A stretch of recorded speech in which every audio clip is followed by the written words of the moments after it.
2 Samuel chapter 5 verse 1. Then all the tribes of Israel went to David at Hebron and told him, "We are your own flesh and blood." Verse 2.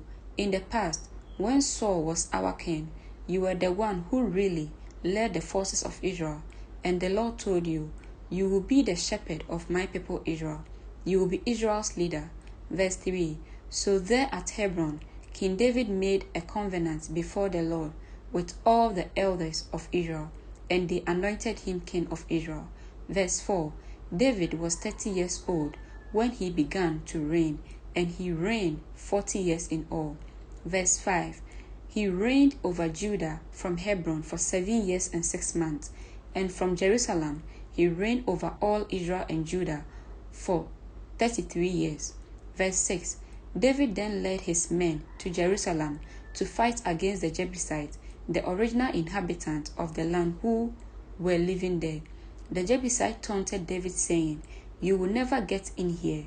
Even the blind and lame could keep you out," for the Jebusites thought they were safe.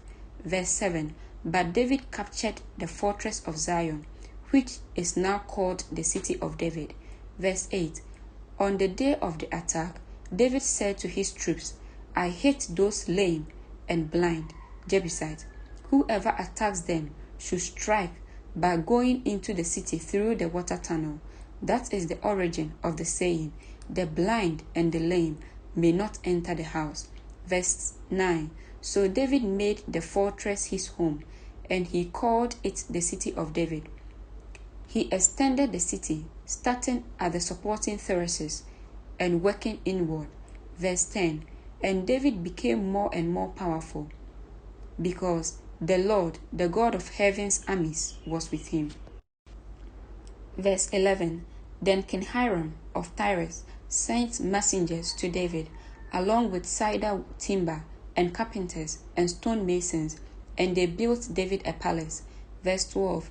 And David realized that the Lord had confirmed him as king over Israel, and had blessed his kingdom for the sake of his people Israel. Verse 13.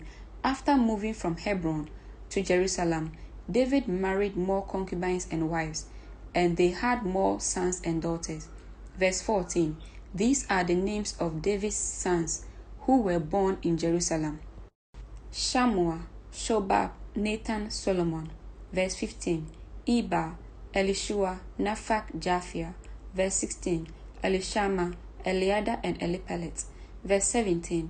When the Philistines heard that David had been anointed king of Israel, they mobilized all their forces to capture him. But David was told they were coming, so he went into the stronghold. Verse 18. The Philistines arrived and spread out across the valley of Rephaim. Verse 19. So David asked the Lord, "Should I go out to fight the Philistines? Will you hand them over to me?" The Lord replied to David, "Yes, go ahead. I will certainly hand them over to you." Verse 20. So David went to Baal-perazim and defeated the Philistines there. "The Lord did it," David exclaimed. "He burst through the enemies like a raging flood." So he named the place Baal-perazim, which means "the Lord who burst through." Verse 21. The Philistines had abandoned their idols there, so David and his men confiscated them. Verse 22. But after a while, the Philistines returned and again spread out across the valley of Rephaim. Verse 23. And again David asked the Lord what to do. "Do not attack them straight on," the Lord replied. "Instead, circle around behind and attack them near the poplar trees." Verse 24. When you hear a sound like marching feet in the tops of the poplar trees, be on the alert. That will be the signal that the Lord is moving ahead of you to strike down the Philistine army. Verse 25. So David did what the Lord commanded, and he struck down the Philistine all the way from Gibeon to Gezer. Amen.